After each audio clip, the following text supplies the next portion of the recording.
എൻ്റെ കയ്യിലിരിക്കണ ഈ മുതലുണ്ടല്ലോ, ഇതിന് മൊത്തം വില എത്രയാണെന്ന് വെച്ചാൽ 6 ലക്ഷം രൂപയാണ്. ക്യാമറ ഏതാണെന്ന് വെച്ചാൽ കാനോണിൻ്റെ EOS R5 ആണ്.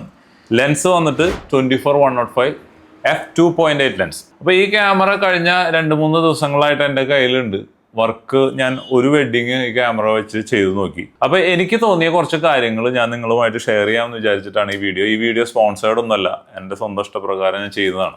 ആദ്യത്തെ കാര്യം, നമുക്കറിയാം, ഞാൻ ഇതിനു മുമ്പ് കാനോണിൻ്റെ ഒത്തിരി ക്യാമറകൾ ഉപയോഗിച്ചിട്ടുണ്ട്. 550D, 7D, 6D, പിന്നെ 5D Mark III, പിന്നെ EOS R. ഇത്രയും ക്യാമറകൾക്ക് ശേഷം പിന്നെ ഞാൻ സോണിയിലേക്ക് പോയി. സോണി കഴിഞ്ഞിട്ട് പിന്നെ കുറേ നാളുകൾക്ക് ശേഷമാണ് ഞാൻ കാനോൺ വെച്ചിട്ട് ഒരു വെഡിങ് ഷൂട്ട് ചെയ്യുന്നത്. അപ്പോൾ രണ്ടും കമ്പയർ ചെയ്യാൻ ഉദ്ദേശിക്കുന്നില്ല. പക്ഷേ ഈ ക്യാമറയുടെ ഒരു പ്രത്യേകത എന്ന് വെച്ചാൽ, കാനോൺ പ്രത്യേകിച്ച് ഇൻസ്റ്റൻ്റ് ആയിട്ട് നമുക്ക് നമ്മുടെ ഫോട്ടോസ് ക്ലയൻറ്റിന് ഡെലിവർ ചെയ്യാൻ പറ്റും.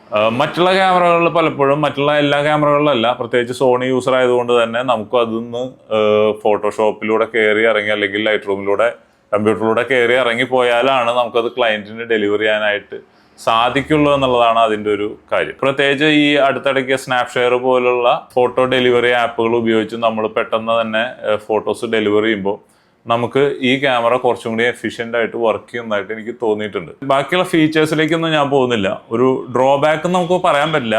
ഈ ഒരു കിറ്റ് ഉപയോഗിക്കുമ്പോഴുള്ള പ്രത്യേകത എന്താ വെച്ചാൽ, നല്ല വെയിറ്റ് ഉണ്ട്, അത്യാവശ്യം വെയിറ്റ് ഉണ്ട്. അപ്പോൾ നമ്മൾ രാവിലെ തൊട്ട് വൈകുന്നേരം വരെ ഈ ഒരു ക്യാമറ ഹോൾഡ് ചെയ്ത് വർക്ക് ചെയ്യുക എന്ന് പറയുന്നത് കുറച്ച് സ്ട്രെയിൻ ഉള്ള പരിപാടിയാണ്. പക്ഷേ ഇതിൻ്റെ ബ്ലോക്ക് ലെൻസുകളൊക്കെ നമ്മൾ ഉപയോഗിക്കുകയാണെങ്കിൽ തീർച്ചയായിട്ടും ആ ഒരു വ്യത്യാസം ഉണ്ടാവും. പിന്നെ ഒരൊറ്റ ലെൻസ് ഉപയോഗിച്ചിട്ട് അല്ലെങ്കിൽ ഒറ്റ പരിപാടി ഈ ഒരു കിറ്റ് കൊണ്ട് നമുക്ക് എല്ലാ പരിപാടിയും നടക്കും. കപ്പിള്, സിംഗിള്, ഫംഗ്ഷൻ, എല്ലാ പരിപാടിയും നടക്കും എന്നുള്ളതാണ്. അപ്പം പറയാനാണെങ്കിൽ കുറേ കാര്യങ്ങൾ പറയാനുണ്ട്. ഏതായാലും ഈ ക്യാമറ ടെസ്റ്റ് ചെയ്യാനായിട്ട് തന്ന കാനോണിന് ഒരു താങ്ക് യു. അപ്പം ഈ ക്യാമറയിൽ ഞാൻ എടുത്ത കുറച്ച് പടങ്ങൾ ഇതിൻ്റെ ചുവടെ കാണിക്കാം.